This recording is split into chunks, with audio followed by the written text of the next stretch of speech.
ওই রুমে দেওয়ার পরে ওর চেহারা দেখে আমার ভয় লাগে। আমি বলতেছি ভাবি আপনি যায়েন না, আপনি পাশে থাকেন, মানে আমাকে কাঁপতেছে ওর সামনে, মানে আপনি যায়েন না, আপনি থাকেন না, আমার ভয় লাগে। পরে বলতেছে না সমস্যা নেই, আপনারা কথা বলেন, আমি থাকলে ভালো দেখাবে না। পরে যেই উনি চলে যায় আমার বলছে আইসুসকে ঢাকায়। পরে আমি বলছি আসছি, তাতে কী হয়েছে, আমি বাবুরে নিয়ে আসছি তোমার সাথে দেখা করার জন্য, আমার অপরাধ কি বলো, আমি তো এইটা জানার জন্যই আসছি। অপরাধ কি জানোস না, আমার এইভাবে বলতে, অপরাধ কি জানোস না। আমি বলছি কী অপরাধ বলো। তুই আমার মা ভাই বোন দেখতে পারোস না। আমি কি এইটা কোনো অপরাধ? আচ্ছা তুমি তাদের আনো, আমি তাদের কাছে মাফ চাইয়ে নিব। এটা আমার যদি এরকম কোনো অপরাধ থাকে আমি তো জানি না যে এরকম কোনো অপরাধ কি না। তারা তো আমার কাছে থাকেই না, মাঝে মাঝে বেড়াতে আসি, কিন্তু আমি যতটুকু পারি চেষ্টা করি তাদের সাথে ভালো ব্যবহার করার। তাও যদি অপরাধ হয়ে থাকে আমি তাদের কাছে মাফ চাইয়ে নেব। পরে বলতেছেন অত তোর মাফ চাওয়া লাগবে না, তোর টাইম শেষ।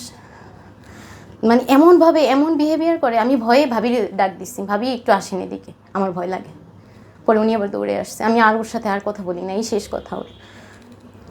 পরে আমার ভাই আসে, আর ও বলতেছে আমার বাচ্চাটা আমাকে দিয়ে দেন, আমি কালকে ওকে নিয়ে আসবো। মানে বাচ্চা ও নিয়ে যাবে, চুরি করে নিয়ে যাবে আর কি, এক প্রকার যেটা বলা যায়, কারণ আমার কাছে কোনো ডকুমেন্টস নাই।